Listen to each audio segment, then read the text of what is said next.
मित्रों नमस्कार।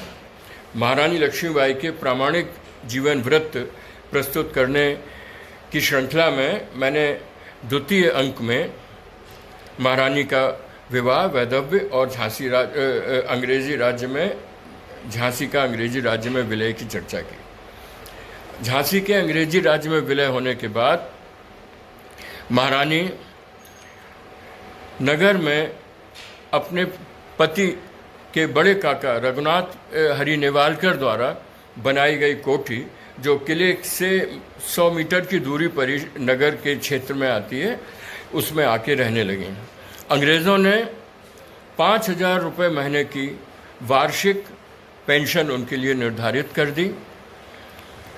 महाराजा गंगाधर राव का जो निजी संपत्ति थी, लगभग 6 लाख रुपए का नकदी, महारानी ने जब वो मांगा तो अंग्रेज़ों ने उसको देने से इनकार कर दिया और कहा कि ये वैधानिक रूप से दामोदर राव शासन का उत्तराधिकारी नहीं है, पर चूंकि उसका दत्तक विधान हिंदू विधि विधान से हुआ है, इसलिए पिता की निजी संपत्ति का उसे अधिकार है।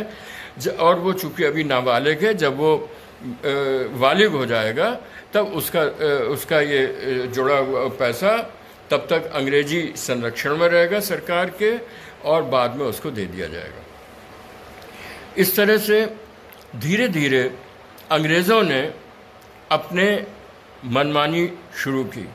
महारानी ने कहा, विनय की, परंतु नहीं हुआ, तो फिर वो निराश हो गई। इसी तरह से इनके पूर्व पुरुष यानी शिवराव भाऊ के पौत्र रामचंद्र राव के समय का 30,000 रुपये की उधारी निकाल दी कि अब चूंकि झांसी राज्य जो है वो नेवालकर वंश से ख़त्म हो रहा है, तो ये उधारी भी महारानी को झांसी राज्य को चुकानी होगी। अतः उन्होंने महारानी की पेंशन में से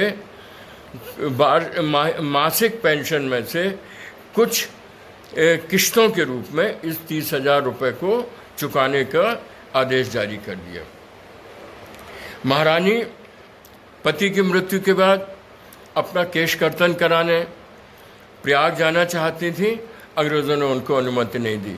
अंग्रेज़ों को ये डर था कि अभी महारानी के जनजीवन में, जनसंपर्क में आने से विद्रोह की संभावना है। एक तरह से वो महारानी को नज़रबंद किए हुए थे। तो इसके साथ साथ धीरे धीरे महारानी के अंदर ये आक्रोश बढ़ रहा था।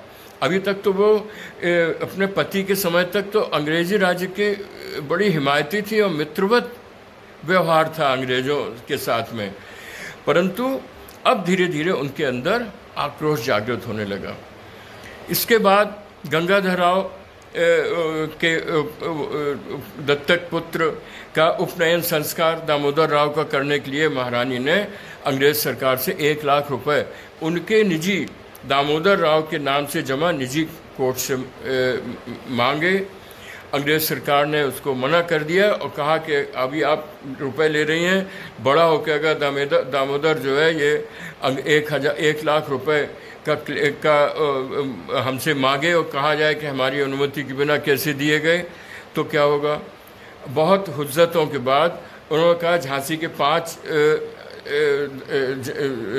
रेप्यूटेड व्यक्ति, सम्मानित व्यक्ति यदि ये ज़मानत दे दें कि उस समय अगर दामोदर मांगता है तो वो 20-20 हज़ार रुपये करके 5 लोग 1 लाख रुपए सरकारी कोष में दे देंगे। झांसी के लोग तो महारानी के परम भक्त थे, उसमें से 5 लोगों ने तुरंत जमानत दे दी। 1 लाख रुपए महारानी को उपनयन संस्कार के लिए मिल गए। उपनयन संस्कार के बहाने महारानी अपने और अपने पति के चिर परिचित राजे रजवाड़ों और अपने से एक मंत्रणा करना चाहती थी कि आगे ये अंग्रेज सरकार की मनमानी केवल झांसी में नहीं, पूरे उत्तर भारत में हो रही है। लखनऊ में वहाँ का अवध का नवाब वाजिद अली शाह, उसको नाकारा, नालायक घोषित करके उसका राज्य ले लिया। बिठूर में पेशवा को जो पेंशन दी थी, पेशवा की मृत्यु के बाद उनके दत्तक नाना साहब को देने से मना कर दिया। इस तरह से कोई एक जगह नहीं, मेरठ, ये आपका लखनऊ, कानपुर, सब जगह आक्रोश धीरे धीरे फैल रहा था। और ये आक्रोश कोई अभी से नहीं, 1842, 1854, 1856, इनमें आप देखें धीरे धीरे कई विद्रोह आपको इतिहास में मिलते हैं। चिरगांव में ठाकुरों ने विद्रोह किया अंग्रेज़ों के खिलाफ, पर अंग्रेज़ों ने क्रूरता से दबा दिया। गुरसराय के ठाकुरों ने विद्रोह किया है, वहाँ भी अंग्रेज़ों ने उसको दबा दिया, क्योंकि ये छोटे छोटे विद्रोह थे और अंग्रेज़ सशक्त थे। इसी तरह से एट के पास में, उरई से पहले एट के पास में अमीटा विलाया में बरजोड़ सिंह ने विद्रोह किया और अंग्रेज सैनिकों को बिलाया गढ़ी में मार दिया, तो उसको भी अंग्रेज़ों ने दबा दिया। तो ये छोटे छोटे जो विद्रोह थे वो आक्रोश में परिणत हो रहे थे। परिणाम ये हुआ कि इस उपनयन संस्कार में बखत बली और ये क्या नाम, बांदा के नवाब मर्दन सिंह, बानपुर के बिठूर से नाना साहब, पेशवा राव साहब, अनेक लोग यहाँ पर एकत्रित हुए और ऐसा माना जाता है कि इन्होंने गुप्त मंत्रणा की और ये फिर आगे चल के लखनऊ, कानपुर, मेरठ, जगह जगह राजे रजवाड़ों में इस तरह की मंत्रणाएं करके एक संगठित रूप से निश्चित हुआ कि 31 मई 1857 को एक साथ संपूर्ण उत्तर भारत में अंग्रेजी सत्ता के खिलाफ झंडा उठा लिया जाएगा, क्रांति कर दी जाएगी। ये योजना हुई, परंतु क्रांति कुछ पहले हो गई। ये विद्रोह जो है 31 मई से पहले शुरू हो गया। बंगाल में 26 फरवरी को बहरामपुर की 19वीं रेजिमेंट ने विद्रोह किया। 27 मार्च को बैरकपुर छावनी में मंगल पांडे ने अंग्रेज अधिकारियों के खिलाफ बंदूक उठा ली और उसको फांसी दे दी गई। फांसी देते समय मंगल पांडे ने ओजस्वी भाषण देकर देशी सिपाहियों को अंग्रेजी फौज के खिलाफ उकसाया। इसी तरह से मेरठ में 10 मई को विद्रोह हो गया, दिल्ली में हो गया, झांसी में ये विद्रोह 4, 5, 6, 7 इस तरह से 3-4 दिन ये विद्रोह की आग फैली और 3-4 दिन में ही उन्होंने झांसी को अंग्रेज विहीन कर दिया। 4 जून 1857 को 12वीं इन्फेंट्री की 7वीं कंपनी ने अपने हवलदार गुरुबख्श के नेतृत्व में स्टार फोर्ट का रसद, गोला बारूद, खजाना ये सब लूट लिया। ये स्टार फोर्ट आज भी ये इमारत बनी है और वर्तमान में झांसी के कचहरी चौराहे से सदर बाजार की ओर जाने वाले रास्ते में जिला परिषद के चौराहे के बाईं तरफ ये छोटा सा अंग्रेजी छावनी का ये भवन अभी भी जीर्ण शीर्ण स्थिति में है। और हर साल 4 और या 5 जून को यहाँ पर जो क्रांति का ये दिवस था उसको लोग स्मृति रूप में मनाते हैं। तो इस तरह से ये अधिकारी जितने थे, अंग्रेज अधिकारी हैं, बहुत कम थे झांसी में, गिने चुने, और उनका पूरा परिवार स्त्री पुरुष बच्चों को मिलाकर 65-70 लोग थे। इन देशी सिपाहियों ने उन सबको मौत के घाट उतार दिया। जब क्रांति हुई तो ये डर के मारे रानी के पास गए प्राण रक्षा के लिए।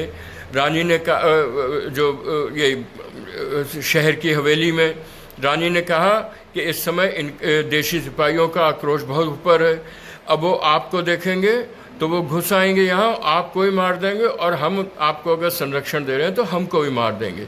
उचित है कि आप किले में जाइए, वो सुरक्षित है। वो सब 68 लोग किले में जाके सुरक्षित हो गए। 2-3 दिन तक उन्होंने वहाँ रहे, तब तक उनकी रसद वगैरह भी ख़त्म हो गई। अंत में उन्होंने बाहर निकलने का इन देशी सिपाहियों से जो किले को घेरे हुए थे अनुरोध किया, तो उस पर जो है उन्होंने देशी सिपाहियों ने सहमति दे दी उनको कि आप आ जाइए, ठीक है, हम आपको, आप कह रहे हैं दतिया या सागर जाना, जाने देंगे। जब वो बाहर निकल के आए तो वो सारा समूह 68-70 लोगों का सपरिवार जब अपने आवास झोकन बाग की तरफ जा रहा था तो उसके बीच में ही किले से 150 मीटर दूर ही एक स्थान पर झांसी के के फौज का रिसालेदार काले खां और जेल का जेल दरोगा बख्शीश अली, इन दोनों ने आपस में मंत्रणा करके आदेश दे दिया देशी सिपाहियों को कि इनका वध कर दिया जाए। और इस तरह से वहाँ देखते देखते 68 लोगों का सामूहिक नरसंहार कर दिया गया। ये बहुत ही घृणित कार्य था। महारानी का इसमें बिल्कुल हाथ नहीं था, परंतु बाद में अंग्रेज़ों ने महारानी पर शक किया और उसको जो है नीचे बाद में परास्त करने की कोशिश की। तो इस तरह से झांसी में कोई भी अंग्रेज़ नहीं रहा। उन्होंने लिखा, झांसी के ही एक साहित्यकार पास में कोडरा गढ़कुंडार के रहने वाले थे, कल्याण सिंह कायस्थ, तो उन्होंने अपनी 1858 में कार्तिक सुदी की चौथ को एक छोटा सा रायसा लिखा, वीर काव्य लिखा, और उसमें उन्होंने शुरुआत ही की, संबत 10 सैकड़ा ऊपर 14 साल, तासु मध्य अंग्रेज सु आपस में धे चाल, फ्री फ्रंटे छावनी मचो गदर असरार, जे देखे अंग्रेज जाते तहाँ डारे मार। तो इस तरह से ये झांसी में अब कोई भी जब शासक नहीं रहा शासन करने को, तो अब व्यवस्था और विद्रोही लुटेरों का डर हुआ। तो नगर के संभ्रांत नागरिकों ने जो 64 बसने उस समय थे झांसी में, बसने का मतलब धनी, धनाढ़ और सभ्य परिवार, 64 संभ्रांत नागरिकों ने मिलकर महारानी से अनुरोध किया कि इस समय भाई साहब आप झांसी की उत्तराधिकारी हैं महाराज के बाद में, आप जो है शासन संभालिए और नगर की व्यवस्था देखिए। तो उनके कहने से महारानी ने झांसी का राज्यभार उस समय ग्रहण किया। अब अगले अंक में मैं आपको महारानी लक्ष्मीबाई का एक अल्पकालिक शासनकाल जो 9-10 महीने रहा और उसके बाद कैसे उनको स्वतंत्रता के लिए एक लंबा संघर्ष करना पड़ा, इसका जिक्र करूंगा। जय हिंद, जय भारत।